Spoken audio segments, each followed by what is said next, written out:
बिस्मिल्लाहिर्रहमानिर्रहीम अस्सलाम वालेकुम डियर स्टूडेंट। आज हम बी कॉम पार्ट 2 की जो एडवांस अकाउंटिंग की बुक है सुहेल अफजल साहब की, उसका जो चैप्टर नंबर 9 है कॉन्ट्रैक्ट अकाउंट, उसकी एक्सरसाइज नंबर 2 आज हम करने जा रहे हैं।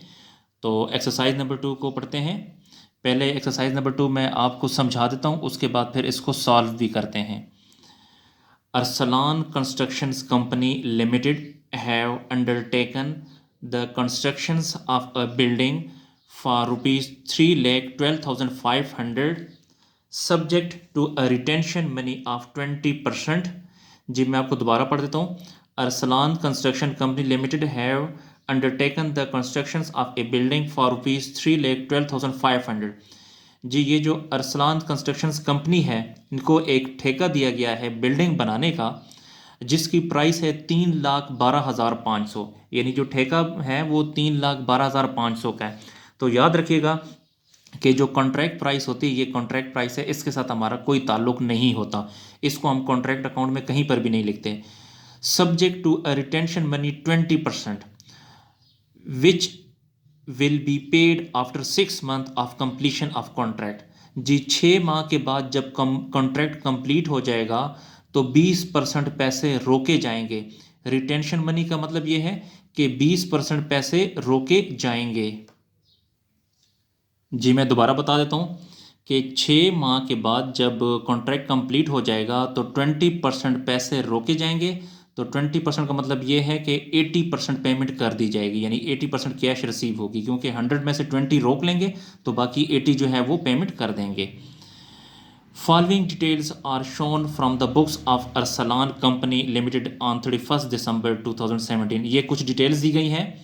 तो डियर स्टूडेंट, आपको मैंने पहले बताया था जब भी आप कॉन्ट्रैक्ट अकाउंट बनाते हैं तो डेबिट साइड पर कॉन्ट्रैक्ट अकाउंट के आपने एक्सपेंसेस और ओपनिंग हेड्स लिखने हैं, और क्रेडिट साइड पे तमाम के तमाम एंडिंग, वर्क सर्टिफाइड और अनसर्टिफाइड लिखना है। तो material issued from store, opening material है यानी एक्सपेंस है, तो इसको भी आपने डेबिट साइड पे लिखना है। मटेरियल परचेज्ड, मटेरियल परचेज की एक्सपेंस हो गया है तो ये भी डेबिट साइड पे लिखेंगे। लेबर भी एक्सपेंस है, इसको भी कॉन्ट्रैक्ट अकाउंट के डेबिट साइड पे लिखना है। Depreciation on plant used during the year, ये डिप्रिसिएशन है, डिप्रिसिएशन भी एक्सपेंस को कहते हैं, तो इसको भी आपने डेबिट साइड पे लिखना है। जी पेज उल्टाइए। उसके बाद overhead charge to the contract, ये भी एक्सपेंस है, इसको भी आपने डेबिट साइड पे लिखना है। डायरेक्ट एक्सपेंसेस एक्सपेंस है, इसको भी डेबिट साइड पे। अमाउंट ऑफ वर्क सर्टिफाइड, जी वर्क सर्टिफाइड की अमाउंट आपको दे दी गई है 2,75,000, तो इसको आपने क्रेडिट साइड पे लिखना है, क्योंकि मैंने आपसे कहा था कि तमाम एंडिंग आइटम्स और वर्क सर्टिफाइड और अनसर्टिफाइड जो आपने क्रेडिट साइड पे लिखना है। Cash received from contractee, contractee से जो कैश रिसीव हुई है वो 2,20,000 है। Cost of work uncertified, uncertified जो है 4,125, इसको आपने कॉन्ट्रैक्ट अकाउंट के क्रेडिट साइड पे लिखना है। मटेरियल्स ऑन साइट 31 दिसंबर 2017, तो ये जो है एंडिंग मटेरियल है, क्योंकि material on site 31 December 2017 ending material है, इसको आपने क्रेडिट साइड पे लिखना है, क्योंकि जितने भी एंडिंग आइटम्स होंगे उनको आपने क्रेडिट साइड पे लिखना है। एक्रूड वेजेस, वेजेस एक्सपेंस है और इसको भी कॉन्ट्रैक्ट अकाउंट के डेबिट साइड पे लिखेंगे, लेकिन एक्रूड, एक्रूड का मतलब है कि आउटस्टैंडिंग यानी वेज पे करनी है, तो इसको बैलेंस शीट की लाइबिलिटी साइड पर भी लिखेंगे। डायरेक्ट एक्सपेंस 31/12/2017 जो है 400, ये एक्सपेंस है, इसको भी कॉन्ट्रैक्ट अकाउंट की डेबिट साइड पे लिखेंगे। लेकिन डायरेक्ट एक्सपेंस एक्रूड है, एक्रूड का मतलब है आउटस्टैंडिंग, यानी ये एक्सपेंस हमने पे करना है, तो इसको लाइबिलिटी साइड पर भी लिखेंगे। From the above figures prepare, हमसे क्या मांग रहा है? नंबर 1 हमने बनाना है कॉन्ट्रैक्ट अकाउंट, नंबर 2 हमने बनाना है कॉन्ट्रैक्टी अकाउंट, और नंबर 3 में कहता है show the relevant items as would appeared in the balance sheet on 31 December 2017, और बैलेंस शीट में भी रिलीवेंट आइटम्स हमने लिखने हैं। डियर स्टूडेंट, एक बात याद रखिएगा कि कॉन्ट्रैक्ट अकाउंट की जो बैलेंस शीट होती है उसमें हम सिर्फ रिलीवेंट आइटम लिखते होते हैं, और ये हमेशा टैली कभी भी नहीं होती, ये याद रखना है आपने। तो क्वेश्चन की तरफ बढ़ते हैं। तो सबसे पहले हम कॉन्ट्रैक्ट अकाउंट बनाने जा रहे हैं। जी ये कॉन्ट्रैक्ट अकाउंट है, एक्सरसाइज नंबर 2 है। इस साइड ये डेबिट साइड है और ये क्रेडिट साइड है। जितने भी एक्सपेंसेस और ओपनिंग आइटम हो गए आपने डेबिट साइड पे लिखने हैं, जितने भी एंडिंग आइटम और वर्क सर्टिफाइड और वर्क अनसर्टिफाइड को आपने इधर क्रेडिट साइड पे लिखना है। तो क्वेश्चन की तरफ बढ़ते हैं। मटेरियल इशूड फ्रॉम स्टोर, यहाँ पे लिखें ओपनिंग है, डेबिट साइड पे लिखना है। Material issued 20,000 and 300, material purchased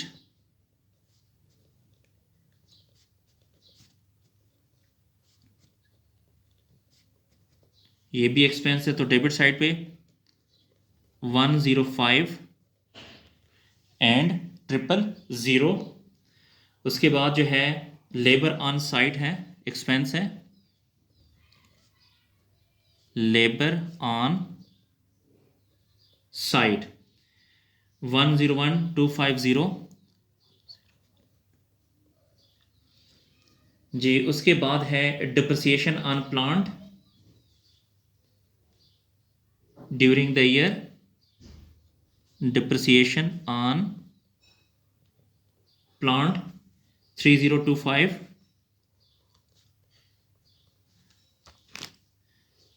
जी। उसके बाद जो है ओवरहेड चार्जेस हैं,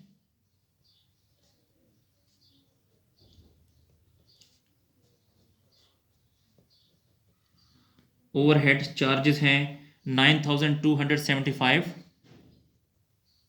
9,275। फिर डायरेक्ट एक्सपेंसेस हैं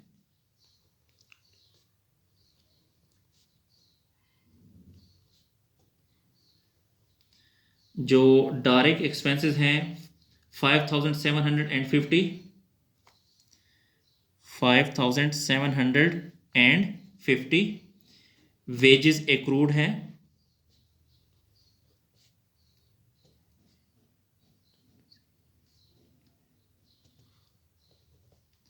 वेजेस एक्रूड है 1,950। डायरेक्ट एक्सपेंसेस एक्रूड हैं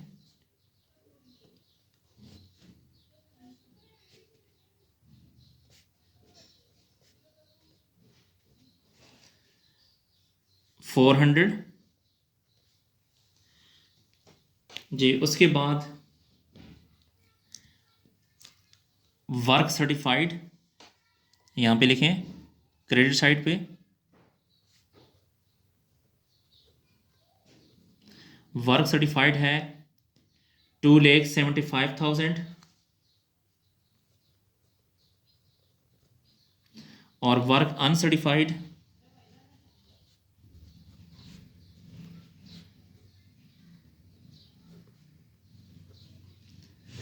4,125 और मटेरियल ऑन साइट, चूंकि ये एंडिंग है इसलिए इसको अपने क्रेडिट साइड पे लिखना है, मटेरियल ऑन साइट 1,575 जी। डियर स्टूडेंट, अब आपने इस तरह करना है कि देखना है कि इन दोनों में से जो सी साइड बड़ी होगी वो दोनों अतराफ पे लिखनी है। तो इन दोनों में अगर आप प्लस करें तो ये वाली साइड बड़ी है, तो कैलकुलेटर पे प्लस करें 2,75,000 प्लस 4,125 और प्लस 1,575, तो ये आ जाएगा 2,80,700। यहाँ पे लिखें 2,80,700, यहाँ पर भी लिखें 2,80,700 जी। अब ये जो 2,80,700 इसमें से माइनस करें 20,300, 1,05,000, 1,01,250, 3,025, 9,275, 5,750, 1,950 और 400 जी। मैं दोबारा बता देता हूँ कि ये जो 2,80,700 है इसमें से यहाँ से लेके यहाँ तक ये सारी अमाउंट माइनस करें तो आपके पास रिमेनिंग अमाउंट बच जाएगी 33,750 जी। ये जो है ये बैलेंस है, तो यहाँ पे लिखें बैलेंस जी। उसके बाद आपने इस तरह करना है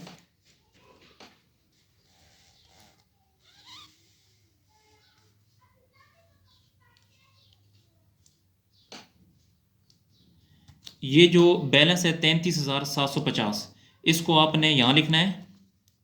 बैलेंस लिखें यहाँ पे,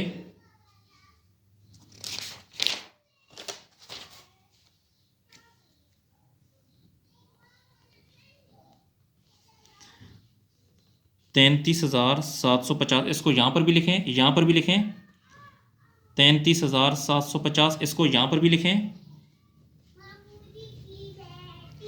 और इसके बाद जो है आपने क्या करना है, यहाँ पे लिखेंगे profit and loss account, profit and loss account.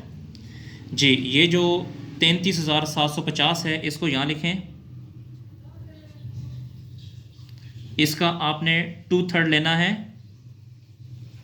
Rules के मुताबिक जितने भी कॉन्ट्रैक्ट अकाउंट के क्वेश्चन हैं उनमें आपने 2/3 लाजमी लेना है, ये रूल है। तो 33,750 का 2/3 हमारे पास आ जाएगा जी 33,750 का 2/3, ये आ जाएगा 22,500।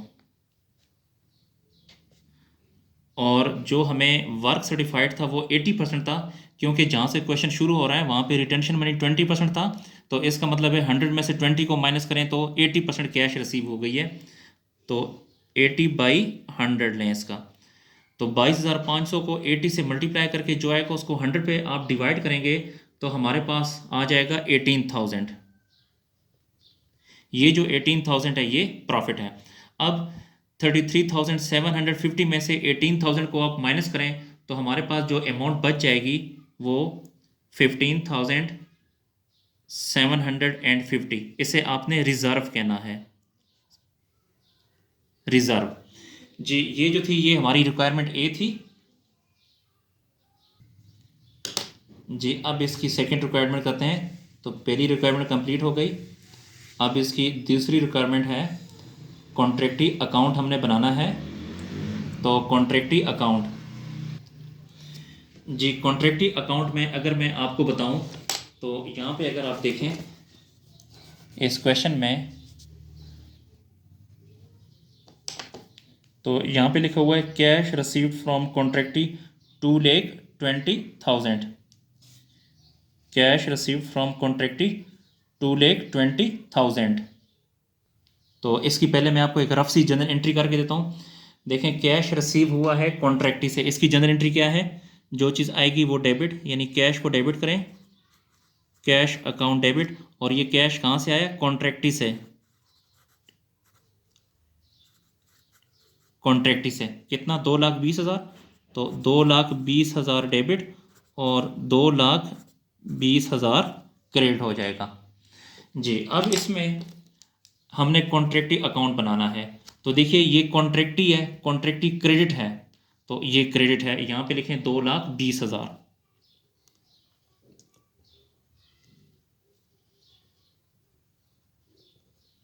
और इसका उलट क्या है, कैश है, तो यहाँ पे लिखेंगे कैश,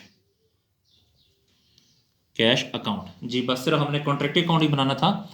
तो अब इन दोनों में से कौन सी साइड बड़ी है, ये वाली, तो इसको यहाँ लिखें 2,20,000। यही अमाउंट यहाँ पर भी लिखें 2,20,000। यहाँ पे ज़ीरो मौजूद है तो 2,20,000 में से ज़ीरो को अगर आप माइनस करें तो यहाँ पर वही 2,20,000 आ जाएगा। इसे आपने कहना है बैलेंस। बैलेंस भी कह सकते हैं या बैलेंस CD भी कह सकते हैं। जी, उसके बाद जो तीसरी रिक्वायरमेंट है, हमने बैलेंस शीट बनानी है। तो अब हम बैलेंस शीट बनाते हैं। जी, तो अब हम बैलेंस शीट बनाने जा रहे हैं। डियर स्टूडेंट, ये जो हमने क्वेश्चन हल किया था इसमें ये जो प्रॉफिट एंड लॉस 18,000 है ये लाइबिलिटी है, तो इसको भी लाइबिलिटी में लिखें। यहाँ पे लिखें profit and loss account, profit and loss account 18,000। Outstanding wages भी लाइबिलिटी है।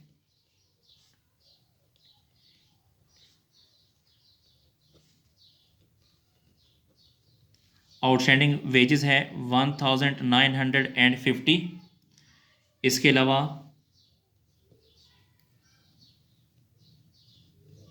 Outstanding direct expenses,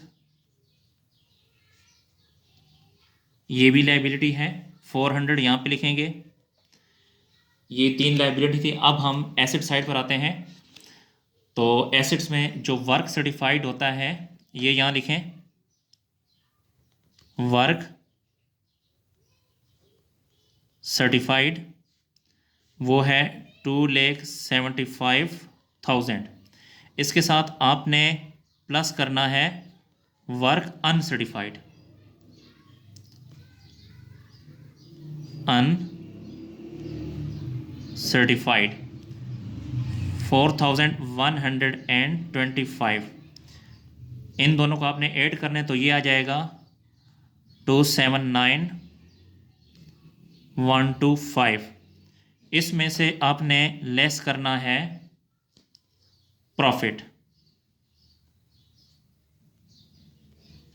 profit less करेंगे 15,750।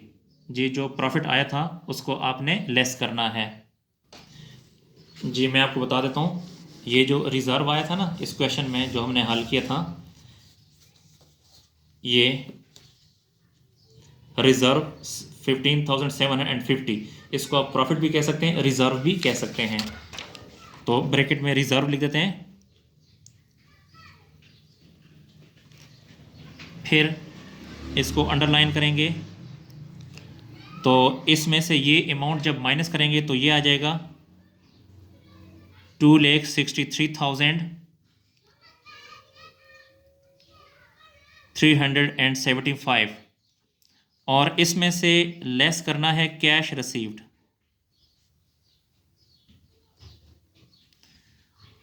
कैश रिसीव्ड है 2,20,000। इसमें से ये माइनस करेंगे तो ये आ जाएगा 4,33,75। इसके अलावा डियर स्टूडेंट, एक ये जो है ये भी तो मटेरियल ऑन साइट 1575, ये भी आपका एसेट है, तो इसको भी यहाँ लिखें।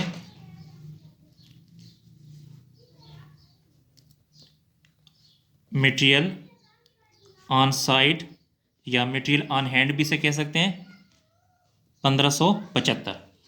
जी डियर स्टूडेंट, हमारी जो बैलेंस शीट है ये कंप्लीट हुई। जी मैंने आपको पहले बताया था कि ये बैलेंस शीट आपस में टैली नहीं हो सकती, तो इसमें जो रिलेवेंट आइटम थे वो हमने लिख दिए।